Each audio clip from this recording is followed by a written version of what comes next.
It's Monday morning, which means it's Best Ball Breakfast, which means my march to 150 streamed Best Ball Mania 4 drafts continues here with drafts number 36 and 37. We are gunning for $3 million, all of my drafts streamed. And today we find out, are they going to give us third round elite QBs? It's all of the hot chatter on Twitter right now. The quarterbacks are falling. What are we going to do? Oh, another Influencer 101 for the backward hats, bro. Rigged! Zach Ertz with no Tyler Algier bringback? Yikes. You reached around for correlation? That's a no-no. You ADP bros disgust me. How about you just live a little? Handcuffing might actually be a way to get unique if the field's avoiding it. The Wi-Fi at this resort is a disaster? These fucking streamers don't have player takes. What if a piss boy draft is the room you need? Oh! All right, GMs all around. How are we doing here? The only thing good about Monday, coffee and best ball. Couldn't agree more. I had turned over my closet. You know, I'm like, it's summer, it's tank top season, all of that stuff. And now it's all rainy and cold here. So we had to, dust off the hoodies again and get some coffee going here. Craving that first coffee pour. Normally I make you guys wait a little bit. Normally I like to, string you along, tease it out a little bit, but I say we just get right to the good stuff right away. Little coffee pour here right out of the gate. Let's make sure my carafe is tight. Really don't want to spill on myself. Make sure my mic is situated. This is becoming much more of a process. I used to just do it so casually, but now there's so much pressure, so many people waiting for the coffee pour heard around the best ball universe. What if I spill it? What if I mess up? What if my pacing on the pour is too fast or too slow? Think of the critics. Think of the chat chirping me. I must get it right.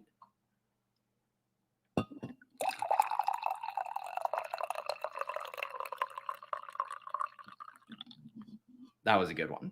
I mean, I will say my added preparation, the time I spent getting my mind right. I do meditation before every one of these streams, not to draft a good team. We know that is a lost cause. No, but to nail the coffee pour. GMs, Doug with just an awful take. And I don't even mind tea, but buddy, you're going to lose that power ranking battle all day. How are we going on? Anthony loves the new merch. Yes. Let's see here. I do have the new Best Ball Breakfast logo. You can see it up in there, that corner. I can't point right now. There he is. Oh, there he is. Yeah, finally got those made. Love how it turned out. We feed the ducks, we drink the toffee, and we even got him as a backwards hat, bro. I do have some of that stuff already up in the store. The link is in the description and I think pinned in the chat there as well. And we'll do, if you are a YouTube member as well, you can get some discounts to merch. I'll drop that in the Best Ball Breakfast private channel later this afternoon. But yes, excited about our Best Ball Breakfast mascot. And as always, we will be feeding the ducks in hour 2 of these Best Ball Mania drafts. Checking in.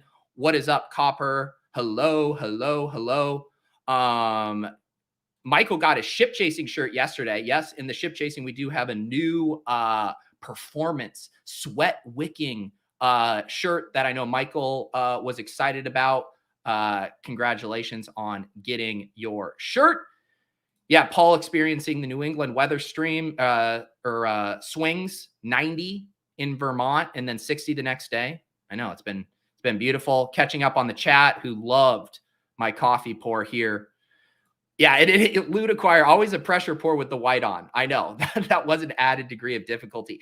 I felt like such a child lately. I've had 2 meals in the past week where I've had, one was chicken parm and another was a sausage pasta dish, and just getting pasta sauce on my shirt, just like a total SeaWorld splash zone with marinara sauce, because I'm a child and am incapable of not spilling on myself.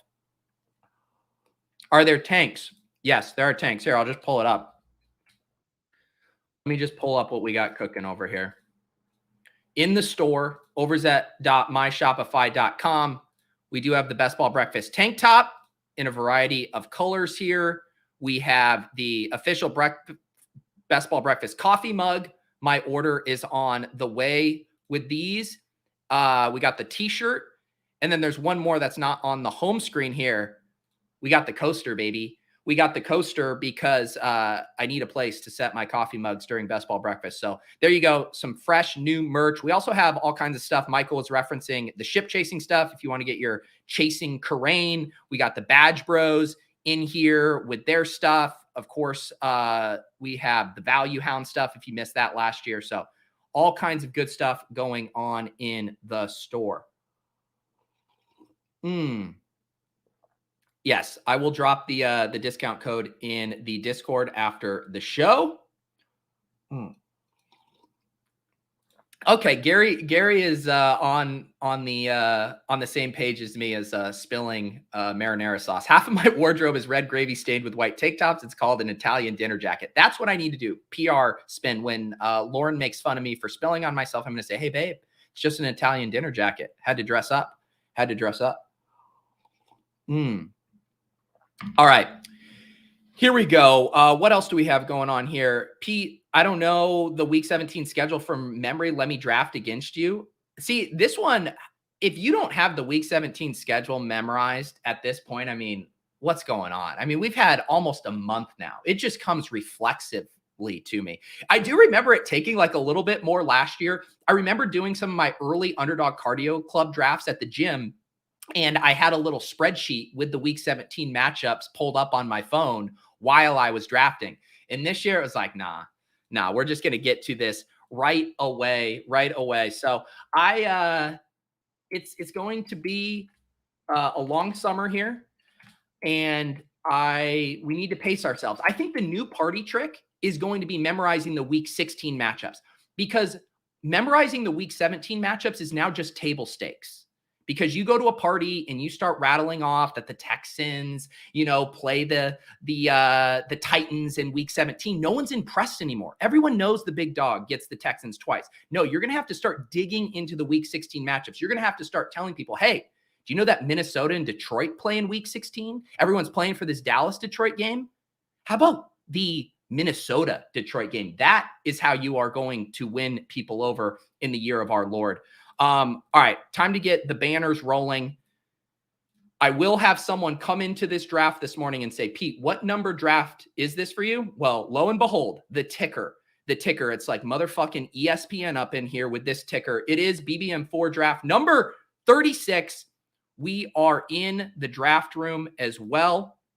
1 second here as we get all situated. We drew the 102, baby, which is actually a spot I haven't gotten a ton in my early drafts. You see my exposures here. Justin Jefferson, only at 5.7% Jamar Chase, which didn't feel good to me. I was actually going to start taking Jamar Chase a little bit at 101. And I think I actually did that the other day on the Swolecast, just because I was like, I need some Jamar Chase in my life. So Jamar Chase, the first selection, feels good to get a wide receiver here before I get buried by an avalanche. If I check out the room here, see lots of friends, and we got Longacre, we got JGFC, we got B-Lease.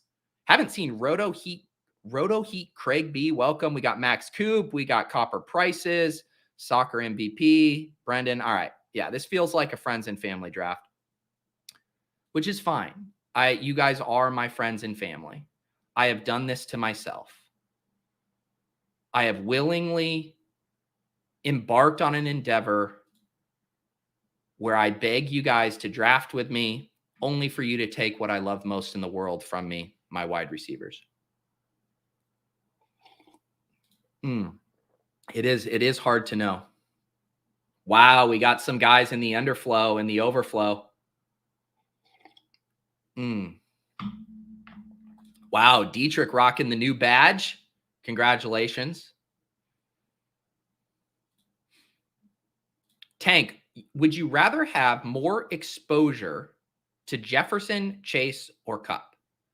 I mean, Jefferson.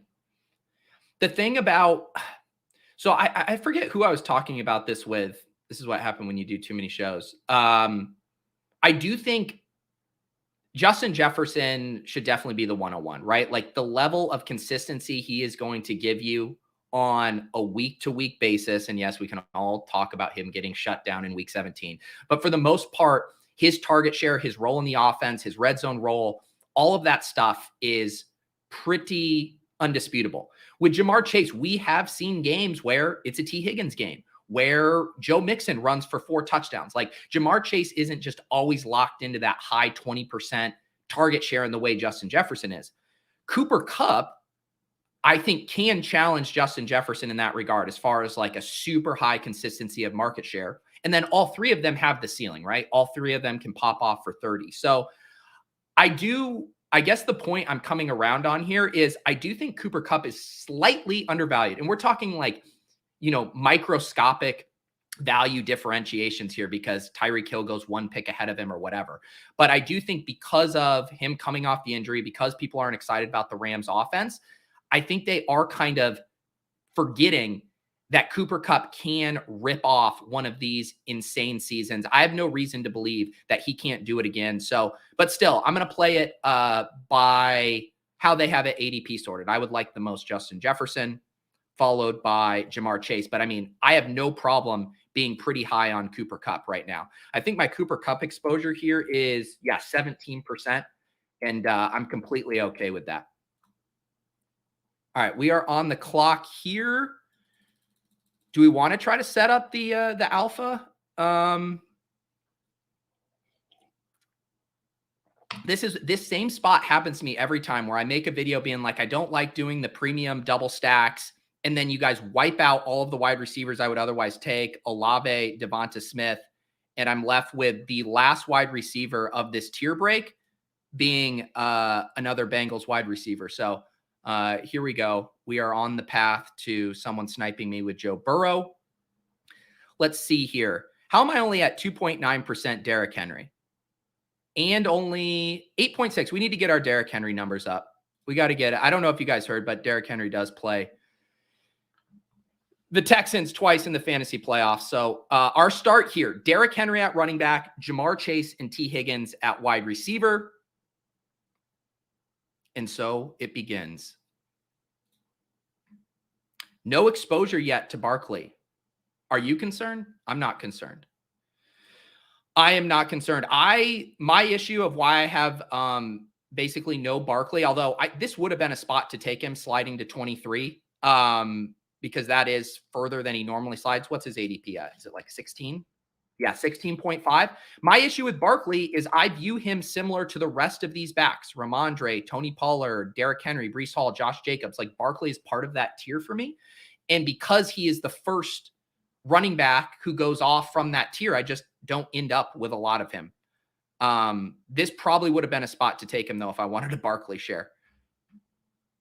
But as those of you who tuned in to Best Ball Breakfast on Wednesday last week, Wednesday, same time as the Monday morning Best Ball Breakfast, but I do 2 drafts with co-hosts. The first draft with Pat Carrain, the defending Best Ball Mania champ. The second draft with Sean Siegel. We got buried by wide receiver avalanches in both of those drafts. And so I am a little scarred right now. I didn't even take that long of a look at Barkley there, just knowing I wanted to make sure I got Higgins with one of those 2 picks and knowing that I would like whatever running back was available for me at pick 26.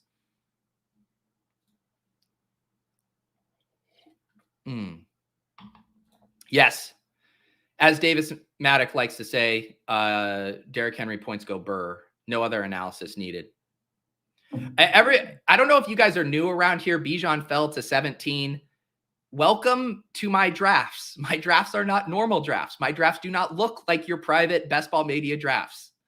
They are filled with sickos and piss boys and red badges and people who like meme drafting a bunch of wide receivers early. Take your shoes off. Get comfortable. It's what we do around here.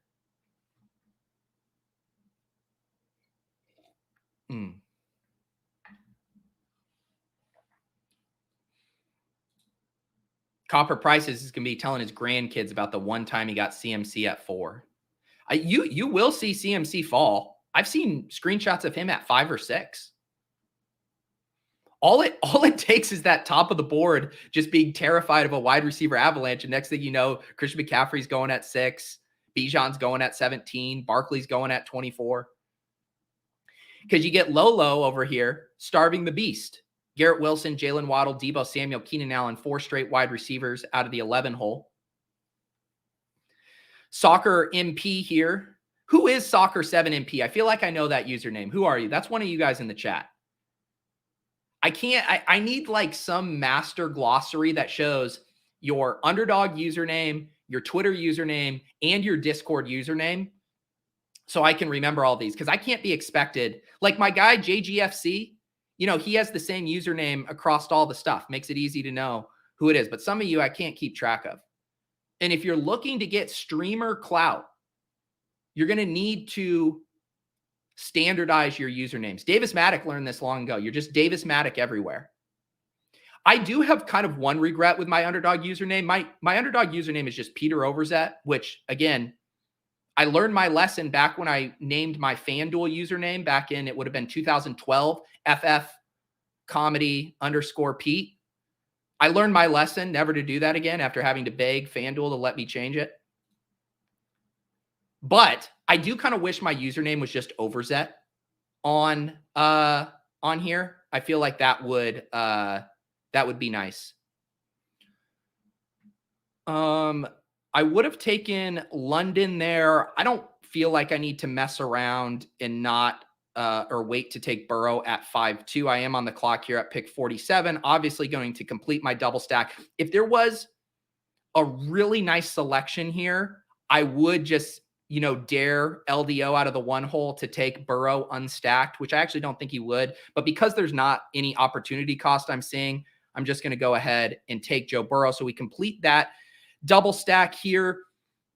This is kind of the lesson learned from those wide receiver avalanches. The title of the video last week was Dangerous Tight End Detours. And I do think you can get away with 1 detour for an elite QB or an elite tight end. But when you make both of those in a wide receiver heavy room, you do really open yourself up to getting buried by an avalanche. So I'm going to go ahead. Let's do Michael Pittman. Let's do Michael Pittman. I am slightly underweight him through 36 drafts, and definitely want to get a wide receiver at this selection here.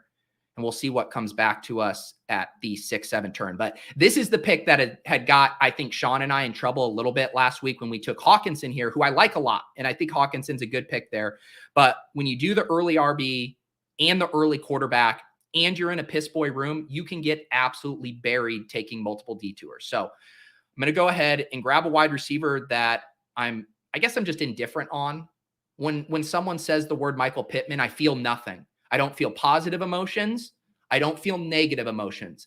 I simply am an empty canvas, a vehicle for this selection that you all can project your own hopes and fears and ambitions on, because I feel nothing when I select Michael Pittman, other than he is a wide receiver who plays in the NFL. Those are the only things I feel about Michael Pittman.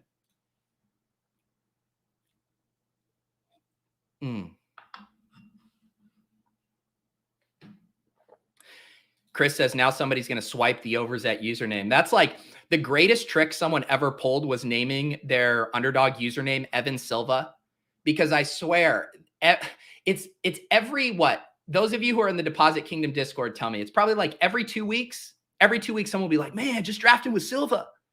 Dude, Silva just took Jalen Hurts at 1-6. What the hell, dude? And yeah, everyone has to come in and be like, that's not Evan Silva.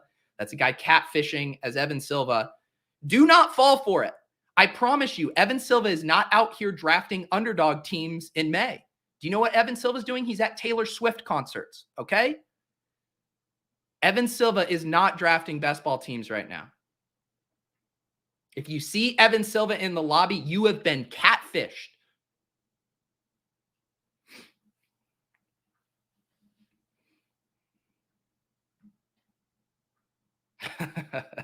This is quite a graphic analogy, but I agree with Ryan here. If you take an extra detour early, when Bateman goes, it's like a shotgun blast to the chest.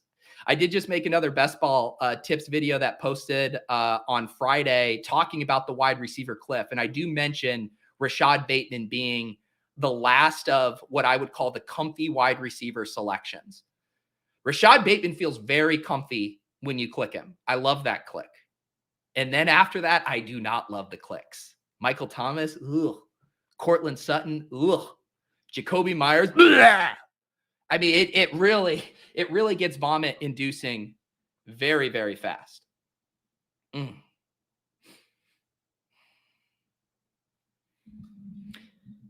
Let's see here. What do we have cooking over here? Lolo refuses to be boxed out. Refuses to be boxed out of wide receivers. Straight pissing. Garrett Wilson, Jalen Waddle, Deebo Samuel, Keenan Allen, George Kittle, Tyler Lockett. Do you know what are really in vogue right now? The 6 wide receiver, 0 RB starts. I've been seeing a bunch of these screenshots on Twitter. People taking the 6 wide receivers in their first 7 picks, basically. Maybe a detour for a quarterback, maybe a detour for a tight end, and then stopping. Just completely taking their foot off of the wide receiver gas. All right, at ADP, I don't know if you guys know, but Kadarius Toney does in fact play the Bengals in week 17. Is this the chalkiest stack imaginable? I have Jamar Chase at ADP, T. Higgins at ADP, Joe Burrow at ADP, and now Kadarius Toney at ADP. Raise your hand in the chat if you have a Joe Burrow premium double stack with Kadarius Toney on the bring back. How duped am I? How duped am I right now? We are going to grab another wide receiver here. Of course. Do we do Gabe Davis? Do we do Quentin Johnston? Let's do a little Quentin Johnston. He's one of these guys, I think, obviously playing the ADP game. I would otherwise take Gabe Davis, but it still bewilders me that Quentin Johnston isn't going around where Jordan Addison is. And I guess in this draft, Jordan Addison slid a little bit. Is that true here? Did Addison, what's his ADP? I guess didn't slide a ton. What, 69 versus, yeah, so there's like a 14 pick ADP gap there. To me, by the end of the summer, that's going to be closed. To me, Quentin Johnston just feels like he is going to be a fixture of the 6th round along with the rest of these guys. $2 to I'm sorry, guys. I mean, the amount, your demands with these super chats keep going up and the prices are going down. You don't get to just walk into my stream and bully me into saucing your team for $2. What do I look like? A busker on Los Ramblas in Barcelona? A naked cowboy in Times Square, New York? And you just throw a Sacagawea dollar at me, maybe 2 sack jobs at me, and say, dance monkey, sauce my team?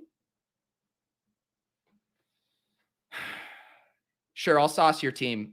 Mike Williams is a fish pick at pick 41. He is going to get cucked immediately out of the gate by Quentin Johnston, and you will rue the day you selected him at 41.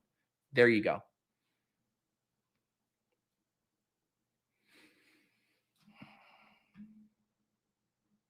Ron Navy, what is up? Now, this is how you do it. Ron is just asking me a very simple question. This is what we call low-hanging fruit.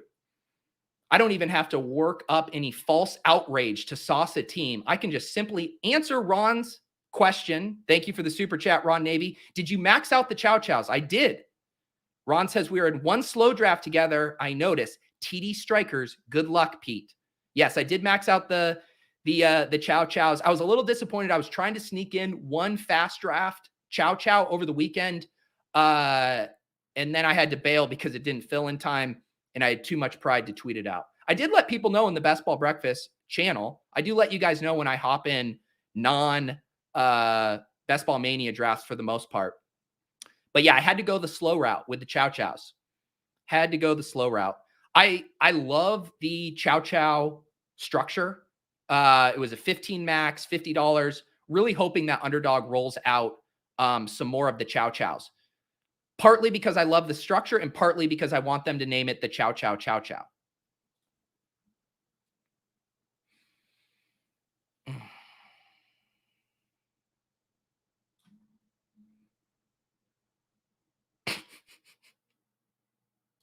Hey, Brandon, come on, man. It's a little too early for this. A little too early for this. Yes, I did. I did happen to say sack jobs. Do you guys not call Sackreligious sack jobs?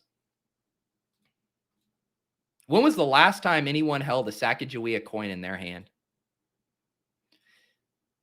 See, this is why I get ahead of the Avalanche. Boom. After I take Quentin Johnston at pick 74, Brandon Cook, 75, Rashod Bateman, 76, Zay Flowers, 77, Gabe Davis, 78, Elijah Moore, 79. Do you know what Max Coop says? That DeAndre Hopkins to Browns rumors, that's bullshit. Thought you guys were going to get to see another Anthony Richardson share.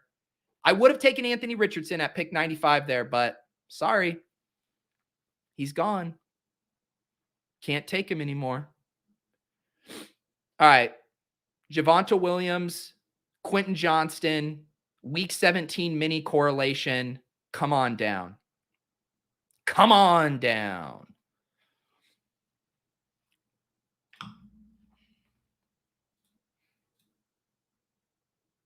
I can always count on Chipsy to be in the chat, reminding me of my non-NFL best ball teams on Underdog. My dance teams are wiped out. My Zamboni teams are wiped out. But we do have one dinger team that we drafted on stream with the Badge Bros that Chipsy informs me is advancing right now. I am truly a best ball thought leader. Let's see here. I have so much Charbonnet. So much Charbonnet. Do we just triple?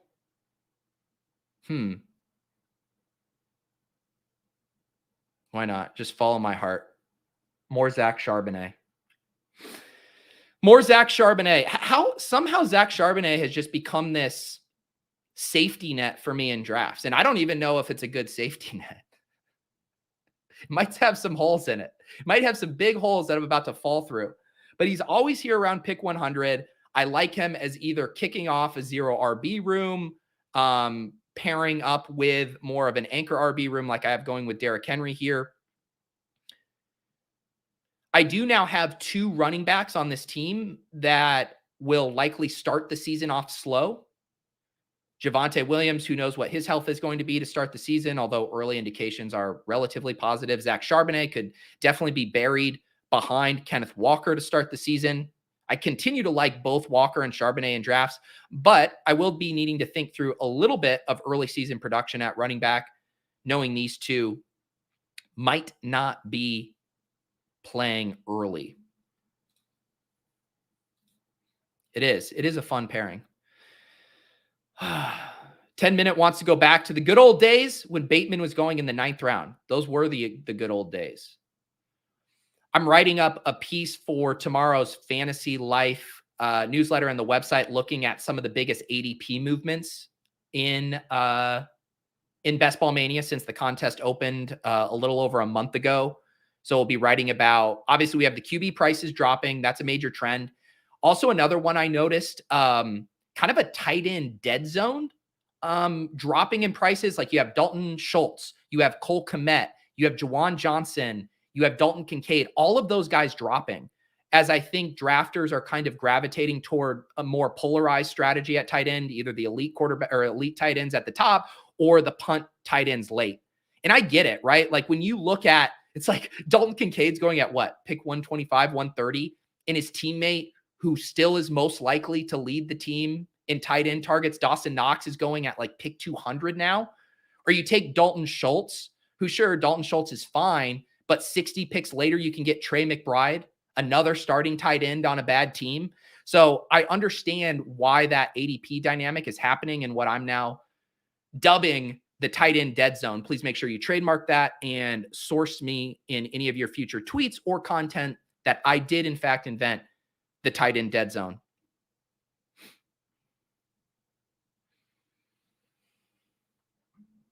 Tank the Chai guy. Any confidence in Pitts this year?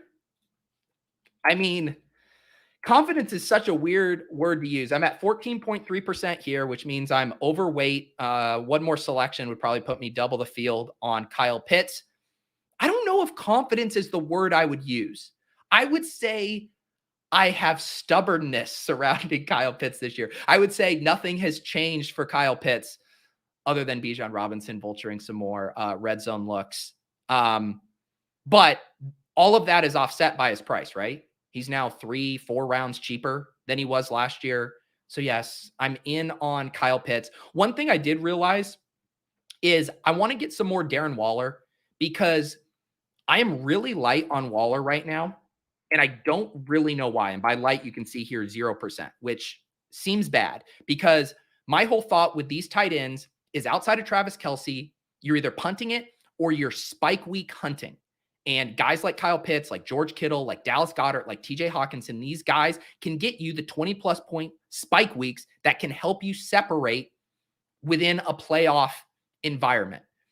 And Darren Waller is definitely part of that cohort. And for whatever reason, I think because I'm chasing the end of the wide receivers there, I have not ended up with a lot of him. All right, let's see here. Samaje Perine. This doesn't feel like one I want to handcuff. Let's do Damian Harris. We'll do Damian Harris here. Another guy to kind of balance out this room as far as if Williams and Sharps are off to slow starts. I feel like Damian Harris is a guy who could give us some solid baseline production right out of the gate. This is looking like I'm going to end up on a punt tight end build. You guys know how resistant I've been to the 3 tight end builds. Lots of smart people in my life are telling me I need to open my eyes and stop being so stubborn about it. Today, you guys might get your wish.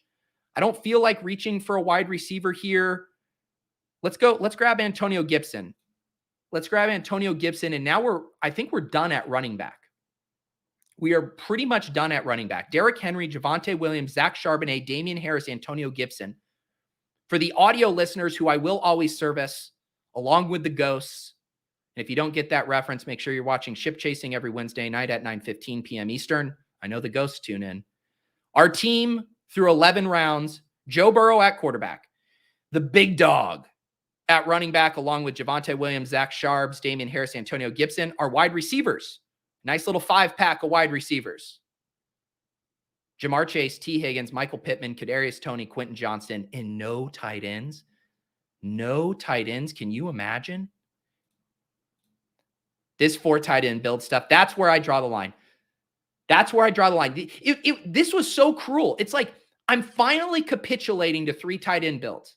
I got Sean Siegel out here. I got Karain. I got Leone. I got all these people telling me, yo, 3 tight end builds are completely viable. Just relax. And I'm like, okay, you string me along. And I say, all right, I'll come on board the 3 tight end train. In the second I sit down in my seat on the 3 tight end train, they move the goalposts on me and say, no. This train now drafts 4 tight ends. What? You just got me on board with something I was reluctant to do in the first place. And now you're telling me I have to draft 4 tight ends. And then Dan Zach waddles in on the train and says, actually, guys, we're drafting 5 tight ends. And then I run off the train. I am out of the train. Exactly. These guys slippery sloped my ass. What's next? 6 tight end builds? Yeah, just use a third of your roster spots on underdogfantasy.com on the tight end positions. Well, my sim said 6 tight ends are actually a pretty unique construction. No shit, it's a unique construction because it's dumb.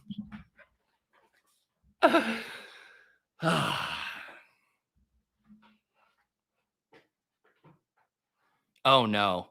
I see way too many Taysom Hill mentions in the chat. Oh, no. If only I would have taken Chris Godwin. Then I could have justified correlating my Taysom Hill share with Chris Godwin.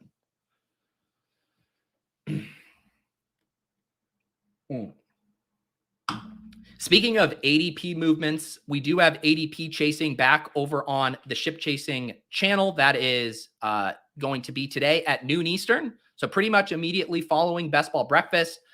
Sam Sherman is out today, but his charts are not. And we got Gretsch hopping in with Pat and Davis to walk you through all of the latest ADP movements. For my piece on Fantasy Life, I'm more looking at the bigger movements over the past 5 or 6 weeks.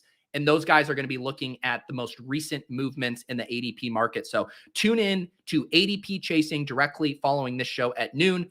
Highly recommend it as a companion piece to all of your drafting this summer. And we are about to be on the clock here.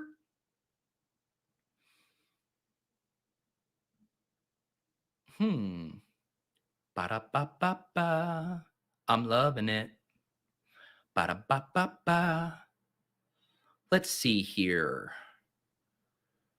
Do we start our tight end picks? Do we start our tight end picks in this range? We could set up a little Dulcich, Russell Wilson here and kind of build out our Denver bet. I kind of like that. I kind of like that play. So we'll select Dulcich here. Eldo is not going to take Russell Wilson with 3 quarterbacks already. How did he end up with 3 quarterbacks this early? Justin Fields, Kirk Cousins, and Aaron Rodgers. Oof. Don't know how I feel about this build, LDO. Do not know how I feel about the 2 wide receiver, 3 quarterback through 13 round build. All right. We're going to grab Russ here. So we now have Joe Burrow and Russell Wilson at quarterback. Our running backs, Derrick Henry, Javonte Williams, Zach Charbonnet, Damian Harris, Antonio Gibson. Our wide receivers, Jamar Chase, T. Higgins, Michael Pittman, Kadarius Toney, Quentin Johnston. And we did pull the Band-Aid off at tight end. Greg, look at those luscious locks. Dulcich, come on down.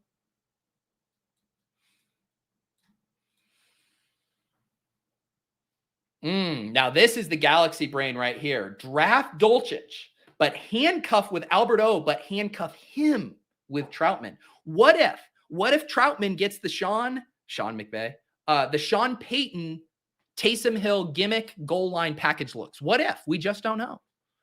We just don't know. Chris, it's all about the Tim Tebow shares at tight end. Yes, Chris referencing, of course, if you guys didn't tune in last week, the randomizer drafts are back.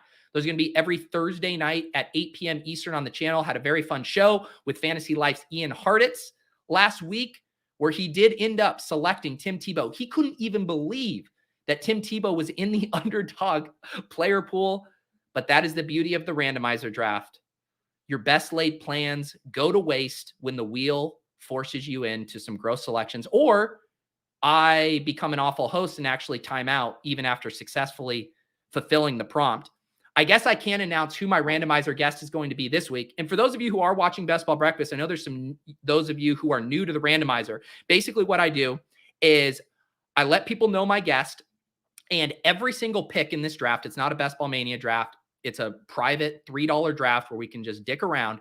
Every single pick is dictated by a prompt on a wheel. And I wrote about the origin stories to the randomizer in the P.O. Box newsletter last week. I got that link down below. It's a weekly newsletter that I do on Fridays, free in your inbox. Get subscribed to that.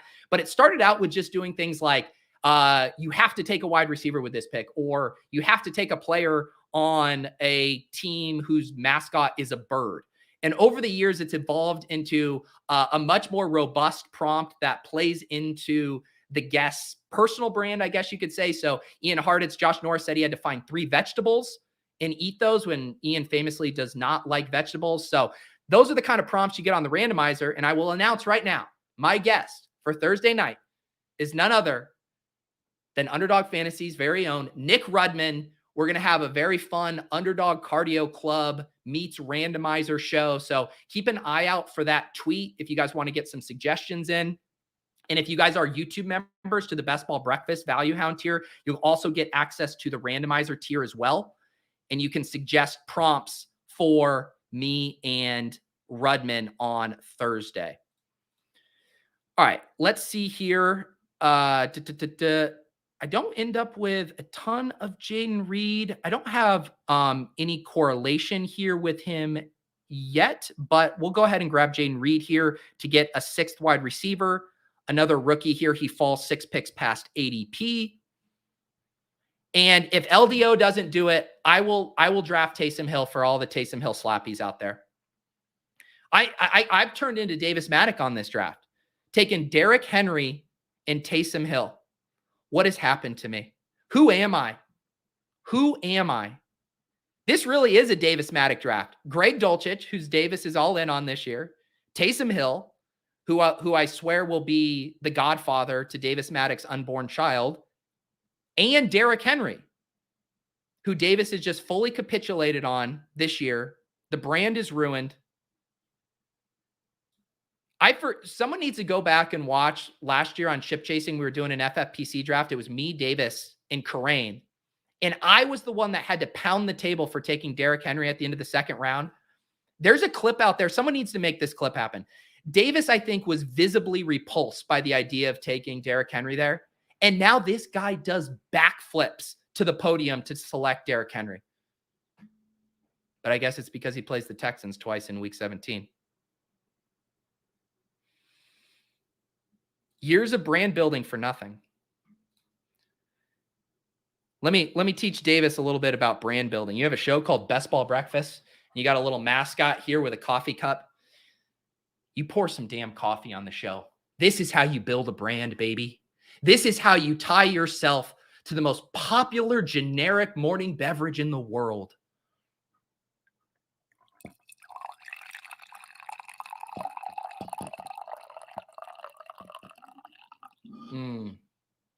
Beautiful.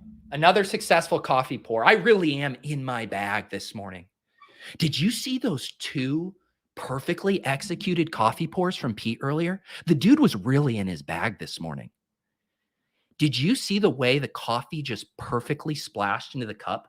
Pete was really on one this morning. Can we talk about what soccer MP is doing here? Look at this. This is an interesting team. So you get the Jalen Hurts and Trevor Lawrence premium. Well, not the premium for Hurts, but does get the Dallas Goedert. Trevor Lawrence takes the first running back, not until round 11, and then rips off 6 of them. Did soccer reveal who they were in the chat? I swear I know who you are. Did I miss the chat? Eli Mitchell, Jamal Williams, Tyler Algier, Deontay Foreman, Jerome Ford, Kenneth Gainwell.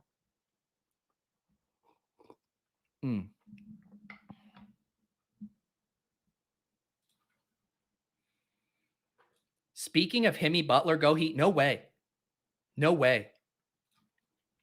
I've been a Denver Nuggets fan since 1987. I came out of the womb wearing a Denver Nuggets starter's jacket. And you're going to come in here and try to tell me go Heat? Get out of here. Get out of here. All right, what are we looking at? What are we looking at? Does correlating Pat won $2 million correlating Hunter Renfrow with George Kittle last year? Is it my turn to replicate it? Do I correlate Hunter Renfrow with Michael Pittman? I think so. 10 picks past ADP. Hunter Renfrow, 10 picks past ADP. Oh, Hunter Renfrow has to be one of the most boring picks in drafts. I refuse to let, you know what? Let's double up on this LV shit. We'll take Michael Mayer here as well as our third tight end. So we'll go Greg Dulcich, Taysom Hill, Michael Mayer. I can picture it now. Jimmy Garoppolo miraculously healed in a barn burner shootout with the Colts in week 17. Devontae Adams gets a little dinged up, comes off the field, and Jimmy Garoppolo is just peppering Hunter Renfrow and Michael Mayer underneath. The dude lives to check down to these two guys. Just death by 1,000 cuts. Well, Pete, didn't you know that Underdog is only half point PPR? How good are those 1,000 cuts if you're only getting a half point for them? Please, I'm trying to do a future visualization thing here. Will you just let me finish? And then Hunter Renfrow runs that little route at the red zone that Wes Welker used to run. Someone in the chat, one of you smart asses, one of you football guys, tell me what that little rub route was, where he does that little V cut, he steps in and then kind of like spins back toward the corner of the end zone, and it worked every time with Peyton Manning. Whatever that play is, Jimmy Garoppolo connects. I hope by the time I open my eyes, I haven't missed a pick. but God, this is a good visualization. And then on the other side of the ball, Anthony Richardson has transformed into our generation's Peyton Manning. All of the criticisms about Anthony Richardson not able to throw in the short and intermediary areas of the field are completely gone. The narratives have been blown to pieces. This guy is a surgeon. This guy dices up the Raiders defense with 5-yard slants to Michael Pittman for 4 straight quarters. Michael Pittman has 36 receptions in the Week 17 matchup with the Raiders. Just Pittman, Mayer, Renfro. A holy triumvirate of 4 yards and a cloud of dust receptions. That is how I win. Sorry, I forgot to show the draft board during all that. Whew. Now that was a visualization right there. Back to reality. Back to reality.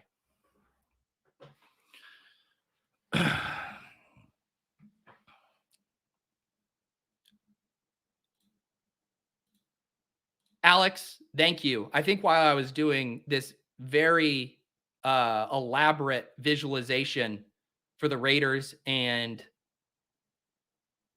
Colts game in Week 17, I missed this. Thumbs up on the Coffee Pours Pete. This team's on me. Hey, I appreciate you, Alex. When we started the year, we were on pace for me to get super chats to basically free roll Best Ball Mania.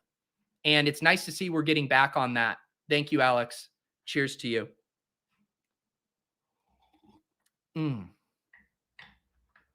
Yes. This is quite the visualization manifestation. That's what things are all about now. All right. What do we want here? Yes. I love the draft caddy. The reason we love the brick draft caddy is because I know I'm going to draft a wide receiver, and I pull this bad boy up and look at that. Mr. Tim Patrick himself. Should we do another visualization? Cortland Sutton is traded before the trade deadline. Okay. You get it. Tim Patrick stacked with Russell Wilson. The team is complete. A 2-5-8-3. I think we successfully slalomed through the wide receiver avalanche. Draft number 36. Could this be the draft you need? I will recap the team for the audio listeners who I will always service, even though I don't run any ads on my podcast feed, even though all of the upside as a content creator is on YouTube and other mediums, even though there is no dynamic feedback loop or way to engage with audio listeners, even though all of those things, I will still always service you guys because I'm a man of the people. I'm going to meet you where you need to be met. 2 quarterbacks, Joe Burrow and Russell Wilson. Running backs, Derrick Henry, Javonte Williams, Zach Charbonnet, Damian Harris, Antonio Gibson. Dare I say, a good running back room. Wide receivers, the premium double to Jamar Chase and T. Higgins. Michael Pittman, Kadarius Toney on the comeback. Quentin Johnston, Jaden Reed, couple rookie flyers there. And then some just real roll up your sleeves, lunch pail type picks and Hunter Renfro and Tim Patrick. And then the 3 tight end, Davis Maddock approved tight end build, Greg Dulcich. I am now a Taysom Hill slappy and Michael Mayer. What do we think of this team? What do we think? Max Swanson, breaking news. Wait a second. Max Swanson, breaking news. The big dog owns the Texans. Why does that matter, Max? Why does it matter that Derrick Henry owns the Texans? Is there any relevance to the schedule that I should know about? Anything I should perhaps consider next time I'm thinking about passing on the big dog in a draft? I feel like all my memory of the Week 17 matchups is like a little foggy right now. I can't remember the selling point to selecting a 28-year-old running back or however old Derrick Henry is. Oh. I live in this world now, Nick. Nick says there's a world where Tim Patrick is actually the best wide receiver on the Broncos. Everyone says draft like you're right. I think the new drafting meta is you just manifest the world and all the butterfly effect ramifications within it from that team. And in this world, Jerry Jeudy is hurt and Cortland Sutton got traded. And Marvin Mims is more KJ Hamler and Philip Dorsett than he is Deshaun Jackson. And what does that mean? It means Tim Patrick and Greg motherfucking Dulcich, who should have won the Mackey Award, and I don't even know if he was up for it, but God, would it feel good to say Greg Dulcich, motherfucking Mackey Award winner, are the guys you need in week 17 stacked with Russell Wilson. All right. I'm bringing on a special guest right now before we do this draft. Special guest. Those of you guys have heard me talk about on the show, we got the Best Ball Data Bowl going. Make sure you go back and watch that video from a few weeks back. We talked about the contest that Fantasy Data Pros is hosting this year. It is all with Best Ball Mania data. Have already started to get some submissions coming in, and I wanted to bring on one of our members from the Deposit Kingdom community. It's none other than Sackreligious, who gave me a sneak peek of his Best Ball Data Bowl submission. But Sackreligious, you're playing this close to the vest. You told me I got to keep it on lock, what you've been working on. I mean, Pete, I could be giving up dozens of dollars of EV if I leak this enormous edge that I've found in my Best Ball Data Bowl submission. So we're keeping it real close to the vest. So let me know, because I think with the Best Ball Data Bowl, we have people kind of coming at it from all different avenues. You got guys like Sam Hoppin, who has been doing this now for a while. We have people who have signed up for the Fantasy Data Pros course, which you can, of course, get a 25% discount with promo code Pete when you sign up. And people who are just, doing their inaugural kind of trip, learning how to use these tools in Python and R. Where are you at on this spectrum of working with data? Yeah, I had been starting to mess around in Python like earlier this year, and none of the stuff I was doing was really refined or at all presentable to other people. So this was a good motivator to try and get my my projects to a point where I could not only benefit from them myself, but be able to explain what it is that I'm finding and try and break it down in a way that was easily digestible for people. So it's been fun. It's encouraged me to learn new skills. So definitely a good thing. Yeah, and I know I know what you're working on, but there were a few other ideas you had too. Are you willing to share kind of some of the projects maybe you aren't going to dive into for the Data Bowl, or things that were kind of interesting data problems to perhaps try to solve? Yeah, I had a couple projects cooking. One of the really like short and easy ones that probably was not worthy of a Dateable submission was just looking at the combinatorial math for roster construction. And that one I think is it's just such like a well duh problem when you actually dive into it. It's like, oh, this is why some of these roster constructions perform so much better in a playoff format. It doesn't mean that they're always going to win in a playoff format. It's just such a highly variant game. But it's just about giving yourself the best probability to win in those. And so I think that was a really fun, quick one. Like if someone was just thinking of what's a really easy coding project I could do, just looking at the combinatorial math for how many different potential starting lineup combinations can I field given all the different roster constructions.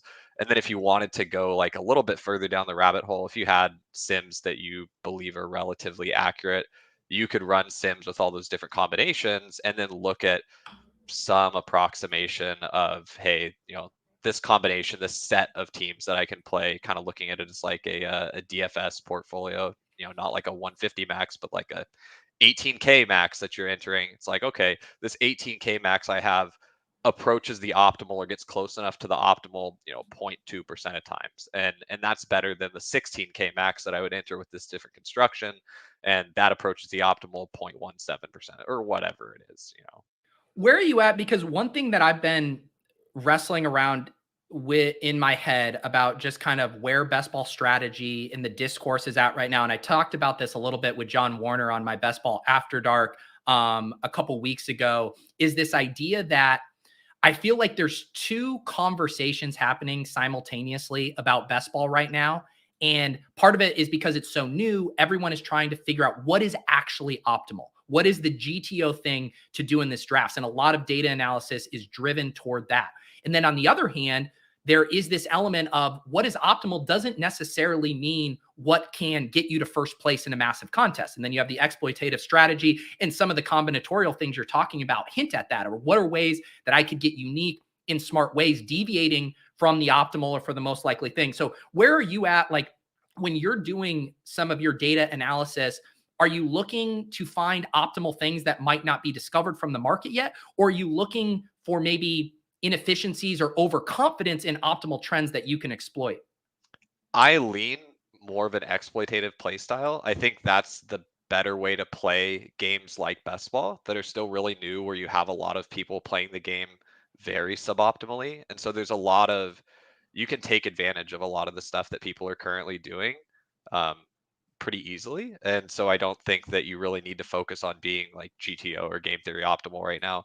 I think that best ball could potentially get to a place where it's GTO, just like poker. Like there could very well be a best ball solver. We have the computing power to do it, but it would require like very, very sophisticated sims and people that are way better at coding than I am. Yeah. So for people who are maybe a little intimidated but interested in messing around with some data or preparing a submission, could you give kind of like the broad strokes of how you went about it? Obviously, if you need the baseline knowledge of getting familiar with Python and stuff, that's where the Fantasy Data Pros course comes in. Very affordable, less than $100 when you use that promo code to get caught up to speed.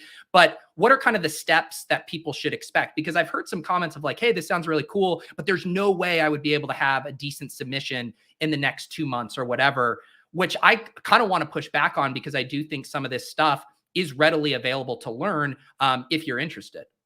Yeah, I would say if you are at all interested, just give it a shot. Just dip your toe in the water, and you'll be surprised with how quick you can pick up some of this stuff.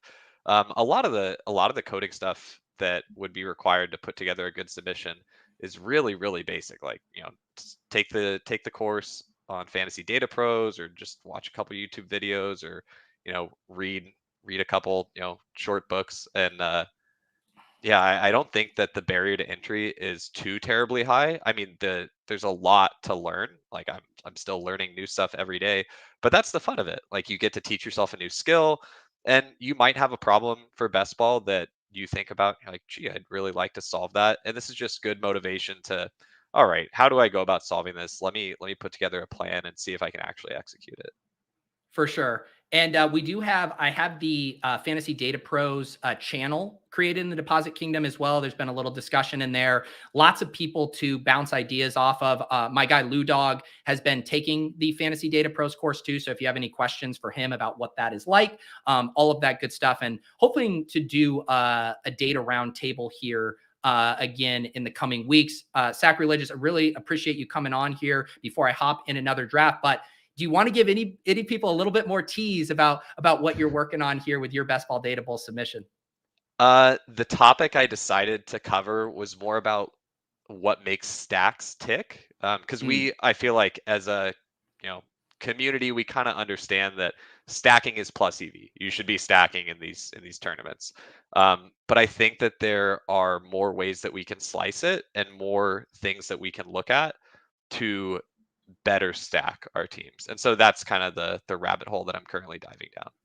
Yeah, I'm super excited for that, because I do think everyone agrees that stacking is good, but now there's all the conversations of how much stacking is too much stacking.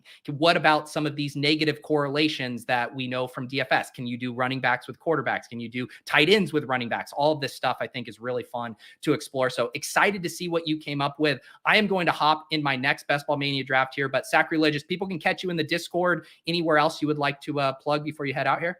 No, you can find me in the Discord. I'll be around. Always happy to talk about the game. Awesome. Well, I really appreciate you coming on and sharing your experiences. Definitely hit up Sackreligious. He's also in the Ship Chasing Discord. Super sharp guy, and I know would also be down to talk with any of you guys about best ball data. So have a wonderful rest of your day, Sackreligious, and we'll see you in those submission streets for the Best Ball Data Bowl.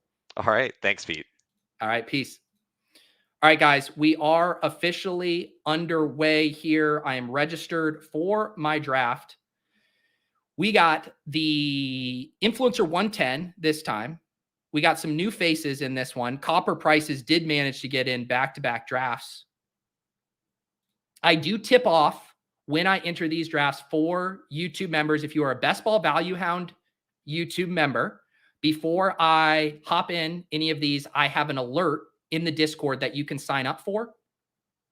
and then you can try to sneak in and grab one of these spots. So I do try to give you guys priority access to getting in the drafts with me. When you're a YouTube member, you also get access to the Best Ball After Dark series that I've been doing. Have been getting really good reviews on those. It actually isn't kind of like what it sounds like. Have not actually been drafting best ball teams on those lately, but just talking with my friends in the industry.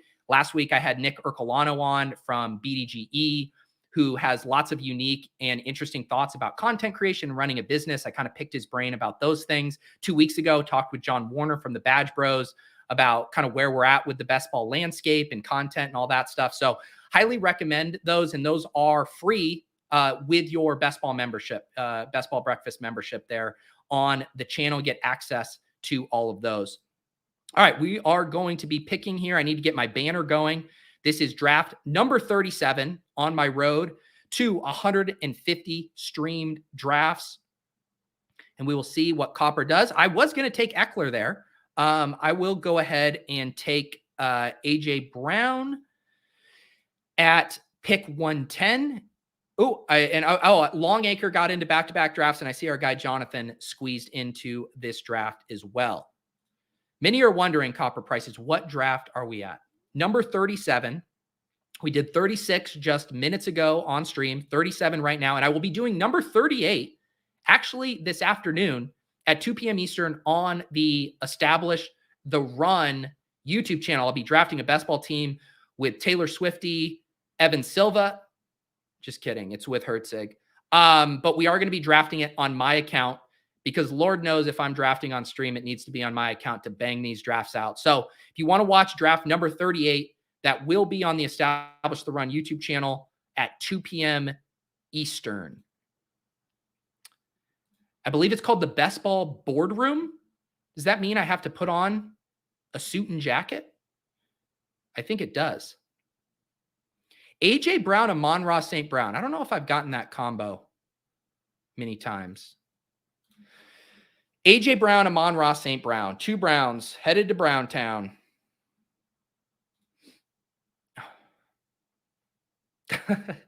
Did that just post? I recorded with Pat Mayo last week, and that must have just posted. Dobby says, I caught your appearance on the Pat Mayo Experience. Great episode, but a lot of cleavage for a Sunday morning network broadcast. Let the record show I recorded that on a Thursday, and I might have been wearing a very revealing tank top. But look, Pat Mayo has a big audience. You know, it's an audience that isn't necessarily familiar with the best ball sicko world like you guys. And how do you lure these new people in? With an appropriate amount of chest hair revealed via a low cut tank. But yeah, that was a fun show with Pat Mayo. Always enjoy talking with him.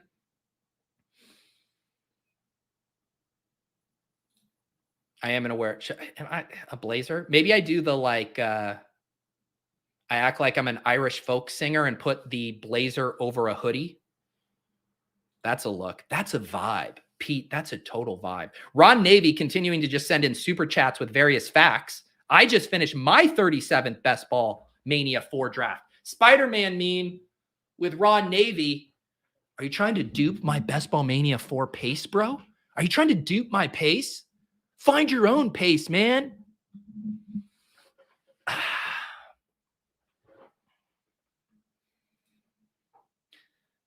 The ghosts like it too, guys. I don't know what to tell you. I do not know what to tell you. Ooh, is this a challenge from B-Dog? Take 4 more last name Browns and I'll cover this BBM. Is this turning into a randomizer draft?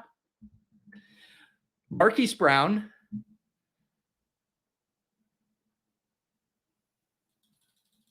Chase Brown. Diami Brown. Man, it does get really rough. It gets really rough after that. Marquise Brown and Chase Brown are really the only 2 that would work. I can't torch an entry for Diami Brown or Antonio Brown. Sorry. It was a good thought, though. If you said 2 more, I would have given it a shot. I would have given it a college try.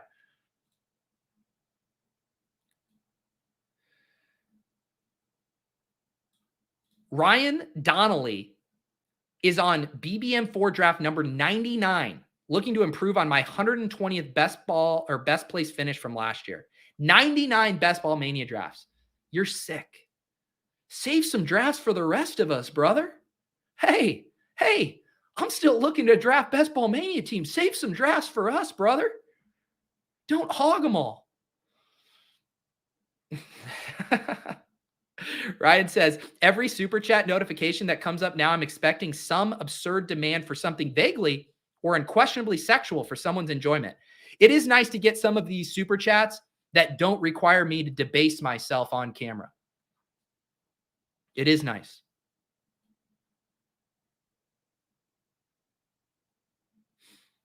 Lauren Lynch at 100 drafts. You guys are sick. You guys are sick. We're doing Breece Hall at 310 now? How am I ever supposed to pass on Breece Hall? I kind of feel like, I kind of just feel like passing on Breece Hall for once. I kind of feel like passing on Breece Hall. I don't know if it's all the coffee, but I got to piss right now, guys. And I'm not getting up to go to the bathroom. Unless they give me a running back here at 4-3. And then I'll stop pissing. Jahmyr Gibbs and Amon-Ra St. Brown would be fun.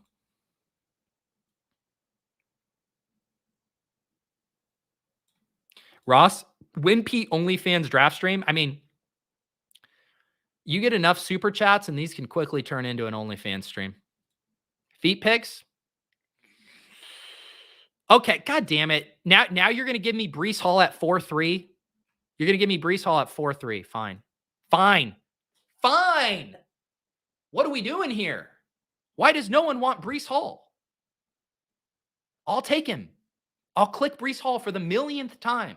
If you're going to give him to me at pick 39, for the audio listeners on the In a Vacuum podcast feed, where each week we post audio from Pete's Best Ball Mania streams, as well as the randomizer draft and any other various one-off shows he might do on his channel. He has started his team with an anchor 4th-round running back of Breece Hall and 3 wide receivers, A.J. Brown, Amon-Ra St. Brown, and Debo got that dog in him, Samuel.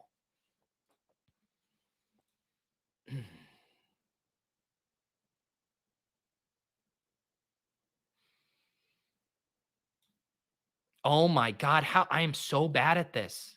How did it take until now for someone to remind me to feed the damn ducks? The ducks are starving. Here you go, duckies. I'm so sorry, duckies. I didn't mean to force you into an intermittent fast.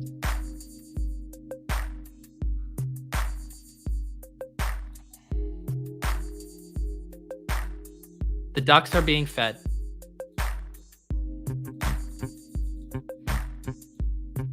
This is how I bait the draft room into giving me Breece Hall in the 4th. I gotta piss until I don't. I went and saw the urologist. Hang on, this is a good bit. I gotta get the overlays off. It doesn't look as good. Hang on, this will be so worth it. Yeah, I've been having trouble pissing all the time in my drafts, and had to go see the doctor about it. I was kind of worried, had something wrong, and the urologist says, I'm going to write you a prescription. All right? I know it's really hard. I know it's really hard, especially in these piss boy rooms, to stop pissing. But take this little pill here, and I look at the pill, and it says Breece Hall in the 4th. Already feel relief. My bladder feels infinitely stronger. I don't know. It was okay. It was an okay bit. I fed the ducks, everyone. The ducks, I've fed. All right, we're going to be on the clock at 5:10 here. What do we got going on? You guys are going to give me George Kittle 2 picks past ADP. I don't trust these guys. Longacre and Jonathan, I don't trust these guys with my wide receivers. I don't trust them. I'll let you guys decide which tight end I get, because I'm taking Tyler Lockett, baby. I'm taking Tyler Lockett.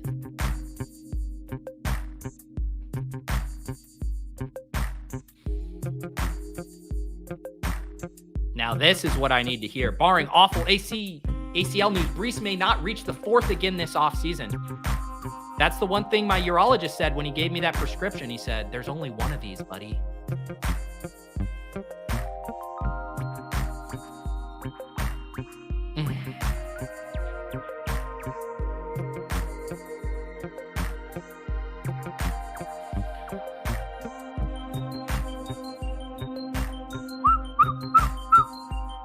Jonathan making sure he doesn't get buried by the avalanche.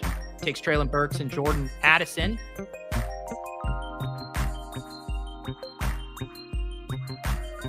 Who asked me if I was confident on Kyle Pitts? Who asked me if I was confident on Kyle Pitts? Who was it? Who asked me? Someone in the chat said, are you confident in Kyle Pitts this year? Do you have a high degree of confidence that Kyle Pitts is going to lead you to the promised land? By God, I do. By God, I do. Kyle Pitts, come on down, you beautiful, beautiful early 6th round selection. Tank, is that enough confidence for you? Is watching me hover my mouse over Kyle Pitts' name in the Underdog draft applet and then just firmly pressing select? Is that enough for you, Chig? Is that enough to demonstrate my confidence?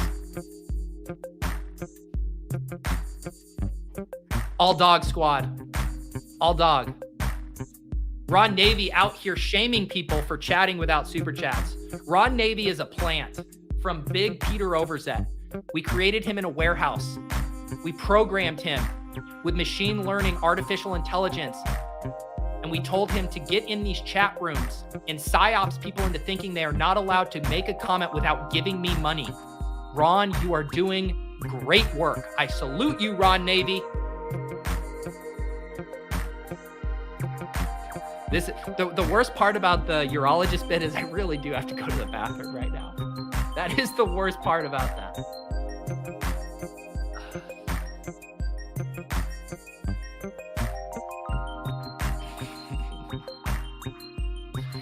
Breaking news, the SEC just filed a suit against Binance at Peter Overzet. Good thing I got my shit coins off there long ago, Matt Murphy.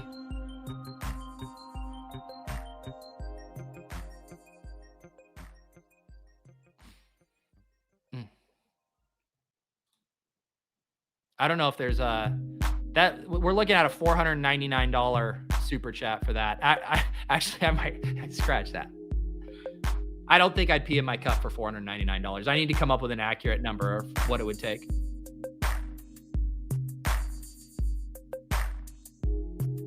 That's right, Phonics. Oh my goodness. Now I'm triggered. Someone coming in here with a Moonbird avatar. God, I'm triggered. Please go change your avatar for me. It's too triggering. It's too triggering. Holy cow, talk about a poor working condition. Ross says, I peed in a beer growler during the early days of COVID where certain bad managers wouldn't let you off the phone. My God, I feel like you have a lawsuit.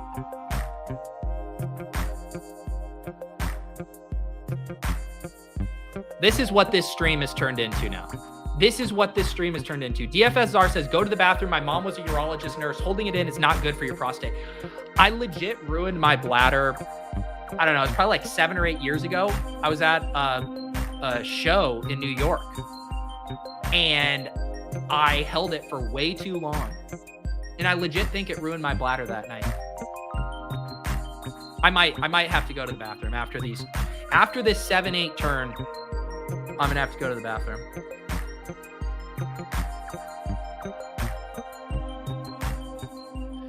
Jonathan Pete backtracking because he's worried someone might actually drop a $499 super chat for that.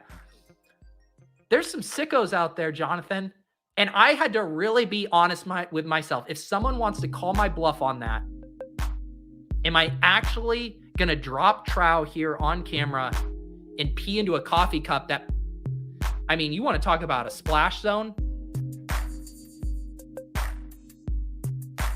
I know everyone watching this are EV grinders, but someone could have done it.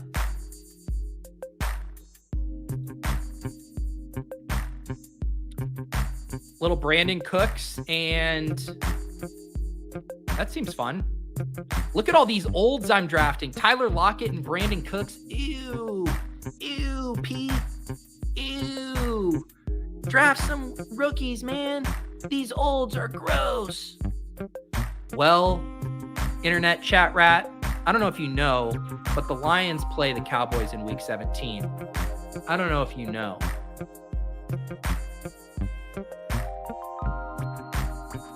All right, what running back do we want to select here? Ooh, actually, we could...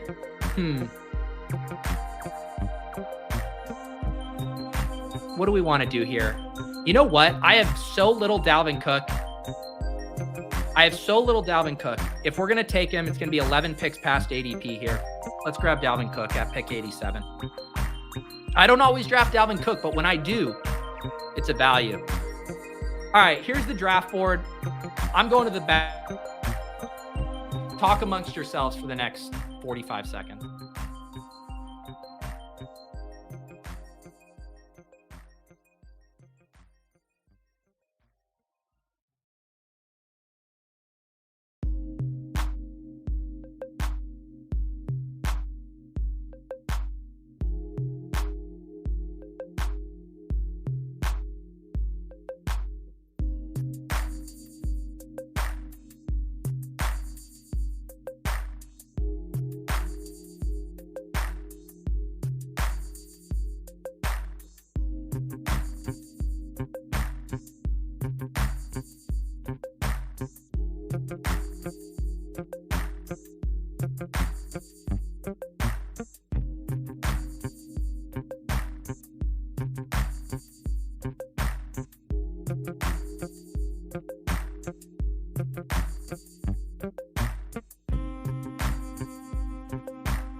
Go AZ Card says the fact that you're actually thinking about a price to pee in your cup, you really need to win BBM4. You think I'm above? I mean, this is how I make my living. Go AZ Cards. This is how I make my living, and sometimes you got to get creative.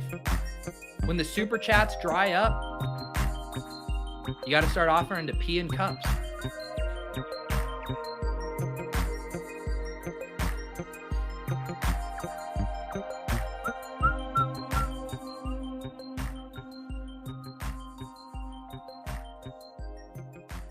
Dustin, can we have another hallucination about a wide receiver going off for 36 receptions in week 17? Sure, but it has to come naturally. Look at this. I started out with the Brown team, AJ Brown, Amon-Ra St. Brown, and now we got the Cook team going. Brandon Cooks and Dalvin Cook. Too many cooks in the kitchen, Pete. As I look and see James Cook at the top of my queue. My team for the audio listeners. Right now through 8 rounds. No quarterbacks. My running backs, Breece Hall, and a discounted Dalvin Cook. Don't let anyone tell you that I'm taking Dalvin Cook at ADP. Wide receiver, AJ Brown, Amon-Ra St. Brown, Deebo Samuel, Tyler Lockett, Brandon Cooks, and tight end Kyle Pitts. That's right. A lot of these piss boys are fake piss boys. The real piss boys get up.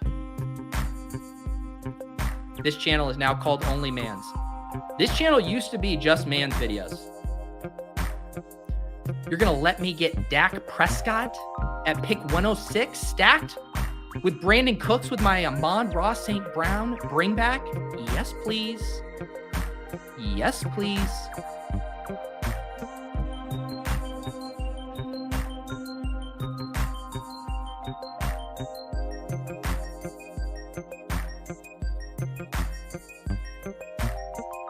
Oh man, I'm catching up on the chat while I was gone. You guys turn into absolute savages while I'm gone.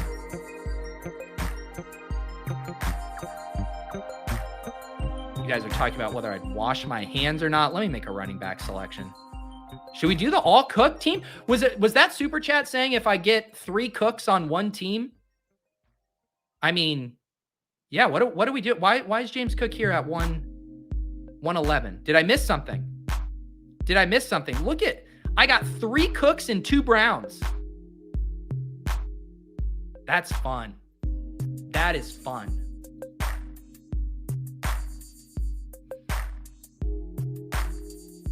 Three Cooks, Dalvin Cook, James Cook, Brandon Cooks. The kitchen is filled with Cooks. Brandon likes the team so far. Let's recap it for the audio listeners.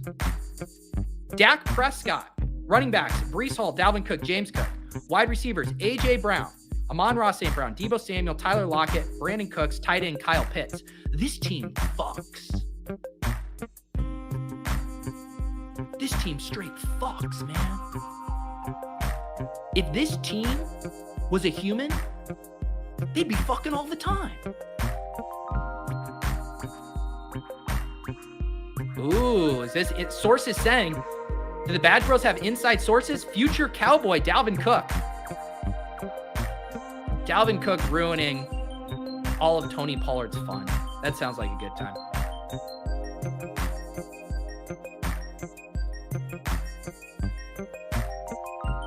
The new Duck looks like a minor league baseball team. I'm going to take that as a compliment. John. Make sure to get your Best Ball Breakfast merch. We got mugs, we got tanks, we got shirts, we got coasters. They all are in the overzet.my Shopify store. Also got Value Hound, Badge Bro merch, Ship Chasing merch.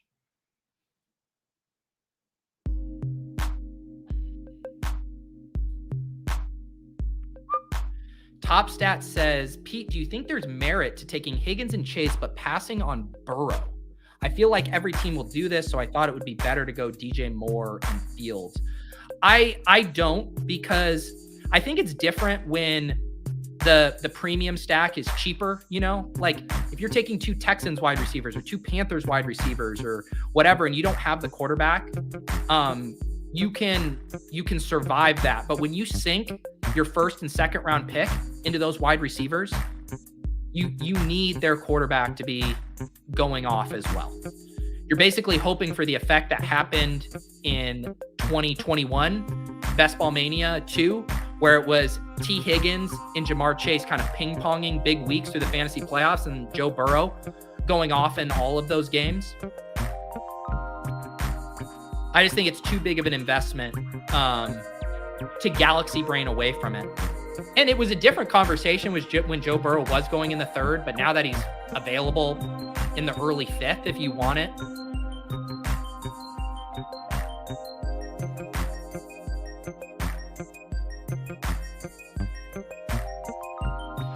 Is there a spot Dalvin goes where his ADP doesn't rise? That's a good question.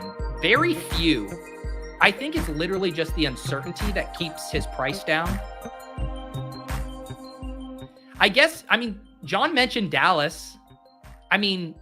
Maybe it would go up a smidge. I don't think it would go up a ton, right? Where there's like a clear block. Like if he goes to a depth chart that's a little more ambiguous, like the Dolphins situation that people always like to float out there, like then he's jumping, 3 rounds pretty quickly.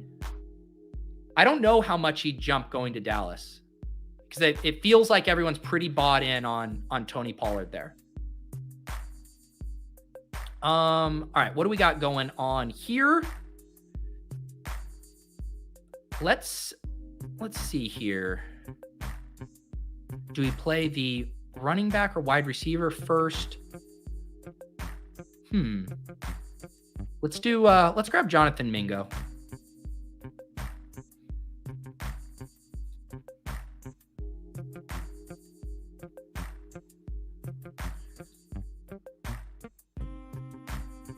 Jonathan, where did Geno Smith go? Geno's starting to come up a little bit, isn't he? Geno at 114 to the JSN drafter. That makes sense.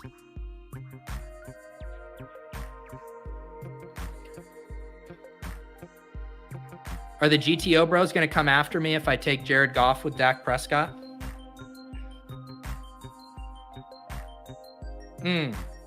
Khalil Herbert or Jared Goff?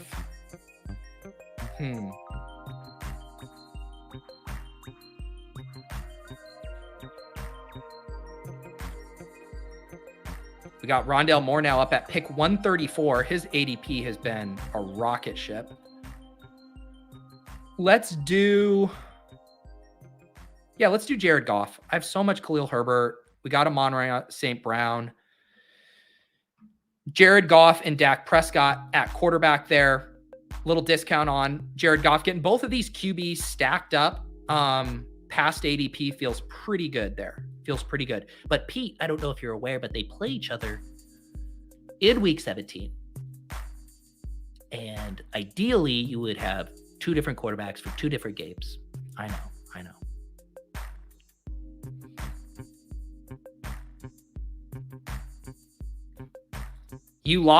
William says Mingo and Thielen double tap. You will never see Adam Thielen by my finger unless he drops like 3.5 rounds.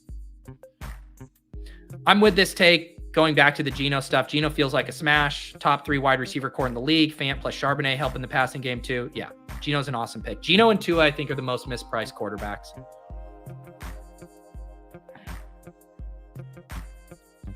What's up? The chat liking my teams lately? I don't know how I feel about that.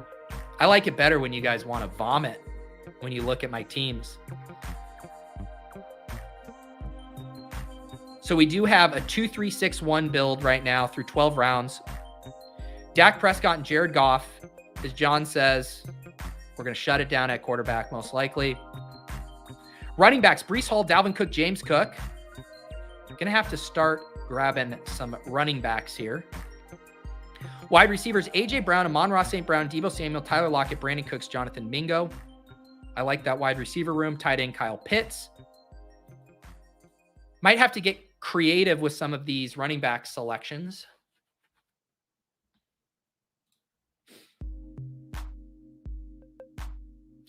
Mark says, I wonder if Arizona can surprise a lot of people. Is McCoy that bad of a QB? I guess it depends on what you mean by surprise. I certainly think guys like Rondale Moore, Trey McBride, Marquise Brown, and then wherever you fall on the great Greg Dortch, Michael Wilson to debate, I think there could be plenty of volume there available cheap. I mean, to your point, I can't really see, I mean, Colt McCoy isn't good, but could he give us a Jimmy Garoppolo impersonation? Sure. Why not? Sackreligious says it's barely June. Can we keep Tua and Geno ADP depressed for a little while longer, please? I think they'll stay. Actually, I do think the Tua stuff has never made sense to me. I do think people are baking in an injury kind of premium there. Like if you told drafters Tua was going to play 17 games, he would be going around Trevor Lawrence and Deshaun Watson and those guys, right? And if you're drafting like you're right, if you're stacking him up with Tyreek Hill or Jalen Waddle, you need him to be playing the 17 games. So once you adjust for the reality that you're drafting in, he definitely feels mispriced. All right, we need running backs. We got Tyler Algier here. We will make our continue to flesh out our bet here with Atlanta. Tyler Algier and Kyle Pitts.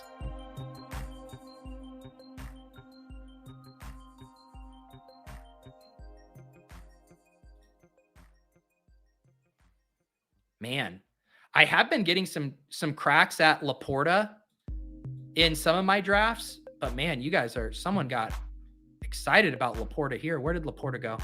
Man, Laporta at 155. Getting pricey. Let's grab another running back here. Singletary or Foreman? Singletary or Foreman? Let's grab Singletary. All right, our running backs through 14, Dak and Jared Goff. Recovering at running back a little bit here. Breece Hall, Dalvin Cook, James Cook, Tyler Algier, Devin Singletary. Wide receivers, A.J. Brown, Amon-Ra St. Brown, Deebo Samuel, Tyler Lockett, Brandon Cooks, Jonathan Mingo. Tight end, Kyle Pitts.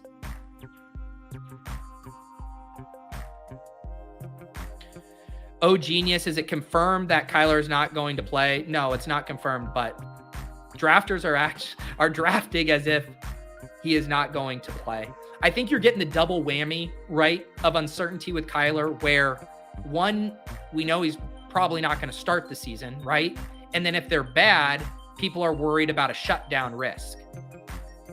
You know, if Kyler was on the Niners and it was like Kyler's going to miss the first 6 weeks, but then he's going to be healthy, you know, for the fantasy playoffs or whatever, he would be going in the 8th or 9th round.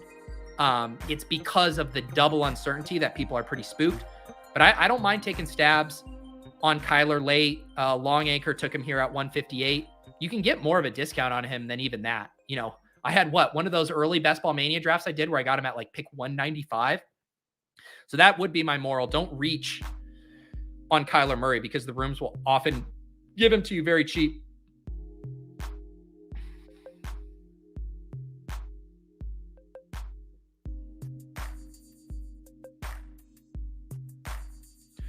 Laporta is just cheaper Kincaid. Yes, although I would argue at this price, he's not that much cheaper, right? 155. Where did Kincaid go in this room? Jeez, Dalton Kincaid at 120. Yeah, I guess still cheaper. I mean, I don't know. Both Laporta and Kincaid feel like they should be picks in the 160s to me.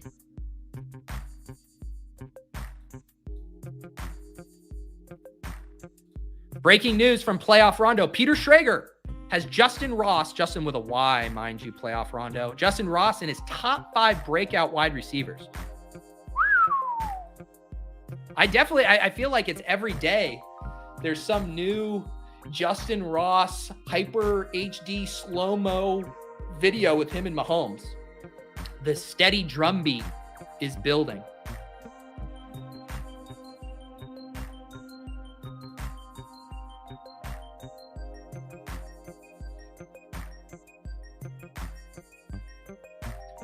Musgrave going to be better than both, says Donovan. Now that's a galaxy brain. I will say, while I don't necessarily agree with that take, I do want to mix in some more Musgrave with some backdoor Jordan Love stacks, or maybe even a little correlation there with some Minnesota pieces.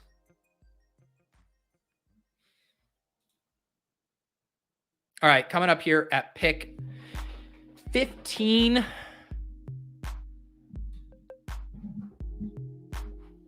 What do we got here as far as any other late stacks I should be looking at? This still feels like a decent spot for running backs. 2 drafts with Taysom Hill, man. Can you imagine? We do Tajay Spears. What do we got? A little Houston and Tennessee.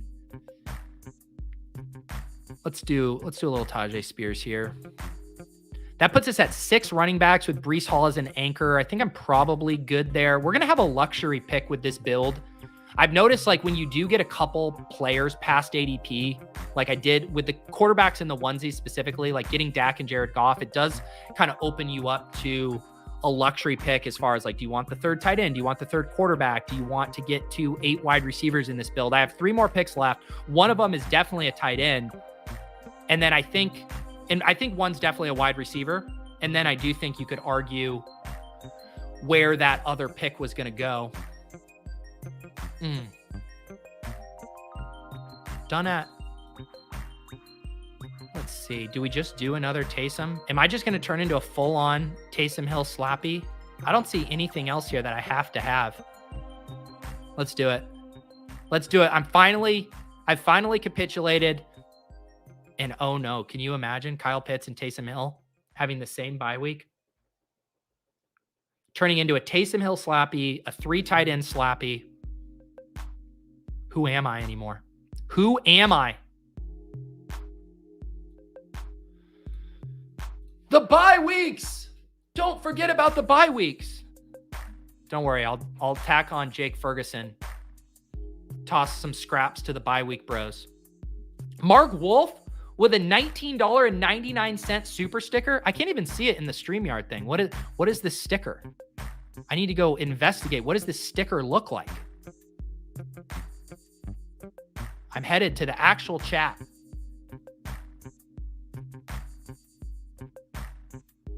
What team are you, Mark? Oh, I see it.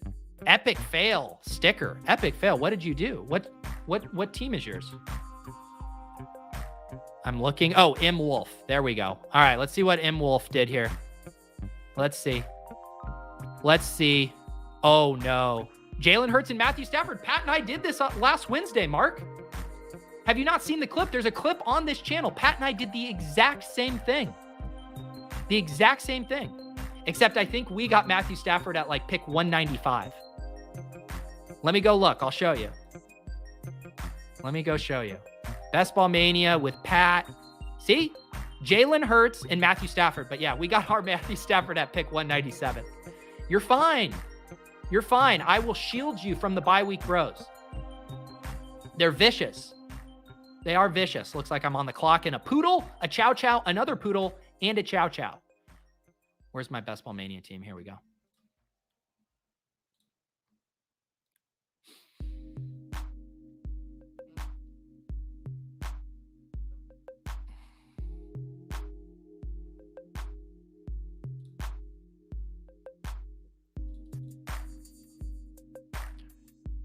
Where is everyone on the great Jake Ferguson versus Luke Schoonmaker debates?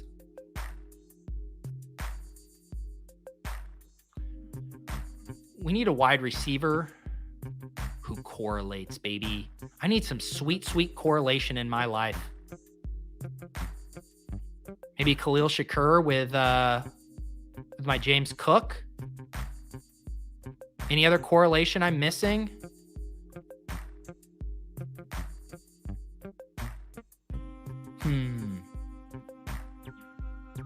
Yeah, let's grab Khalil Shakur.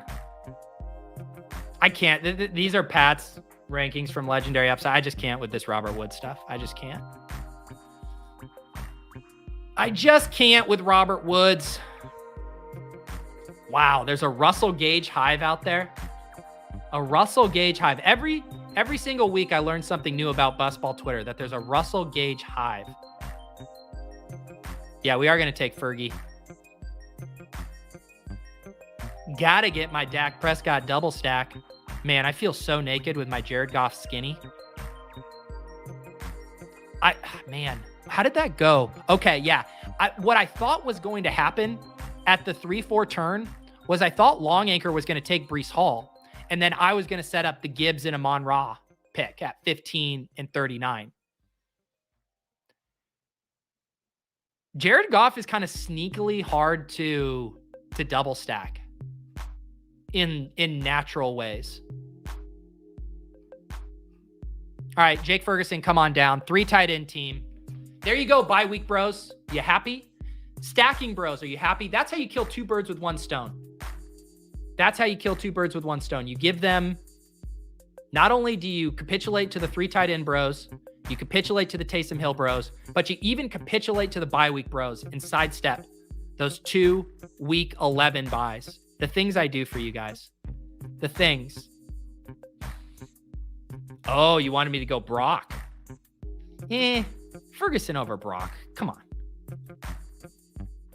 The team that I keep referencing, the Dan Zach 5 tight end team, it had, I believe, a Sammy Laporta and Brock Wright on it. And I get, like, when you draft 5 tight ends, you can start handcuffing your tight ends. Yeah, Marvin Jones, that would have been a decent option there. I went with Shakir instead. Man, if you're gonna like make me make bets on Khalil Shakur versus Marvin Jones, both 17 weeks and in the playoffs, I know it better with Khalil Shakur. All right, man, is it just me or did this draft go extremely fast? I feel like we blazed through this one. Absolutely blazed. The team is in the books, folks.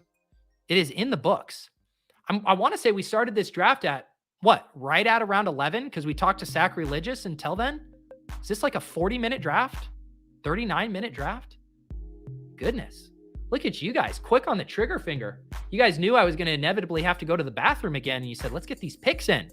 Pete's got a piece for fantasy life he needs to write tomorrow. Pete needs to go dig through his closet and find a blazer for the best ball boardroom. Pete needs to go give Davis, Pat, and Gretch a pump-up talk for ADP chasing. This is a fun fact about the show. The guys refuse to go on without me giving them a pump-up talk. It's just this weird quirk. They need red M&Ms. They want to make sure that the lighting isn't too bright, and they need a pump-up talk. They need a pump-up talk. All right, time to name this team. Time to recap it here. Draft number 37. 37 in the books. All live streamed. I do. As a reminder, most of you guys watching this do know that I have a contest giveaway going on right now. And this is for when we hit 15,000 subs on the channel. And we are on a great pace. I believe in the past month, we've added, I believe I looked at my analytics, there's like 750 subs we've added in the past month. So if we keep on that pace in the next, I don't know, month and a half to 2 months, I'm hoping it even picks up a little bit more than that. We will do that giveaway. It's going to be $1,500 to 3 different winners. So $500 to 3 different winners. And how you enter that giveaway is by leaving a comment on my draft streams. So the second this stream ends, you are eligible to go leave a comment. And this includes anywhere else I do drafts. So I've done drafts on Swolecast, on Ship Chasing, on Fantasy Life. I'm about to go do one on Establish the Run. The comment giveaways apply there. I keep a playlist going. That playlist is down below.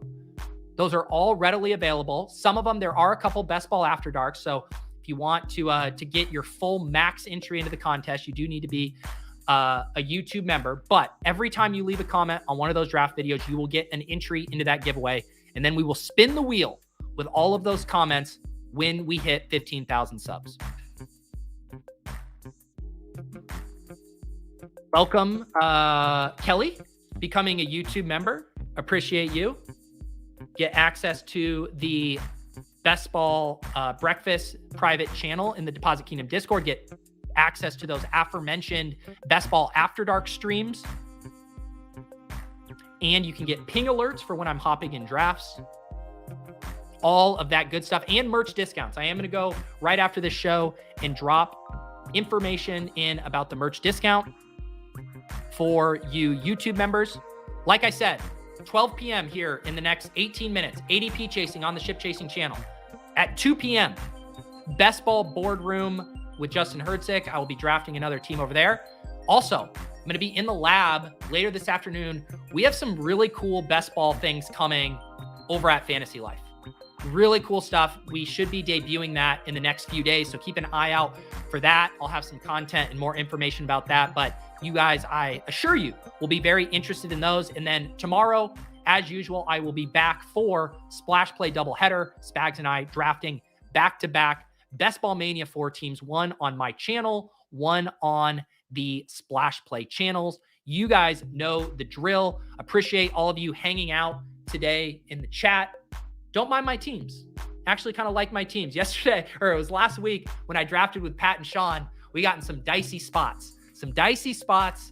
And but these ones felt decent. Even getting some shares of guys I normally don't get. Derrick Henry, Dalvin Cook, all of that good stuff. Did I forget to do a proper full team review? I think I did. Thank you, Phil. Producer Phil reminding me I said I was going to do a final team review here for the audio listeners. I almost signed off because I forgot about the audio listeners. Thank you, Phil. The final team here, Dak Prescott and Jared Goff, famously playing against each other in Week 17.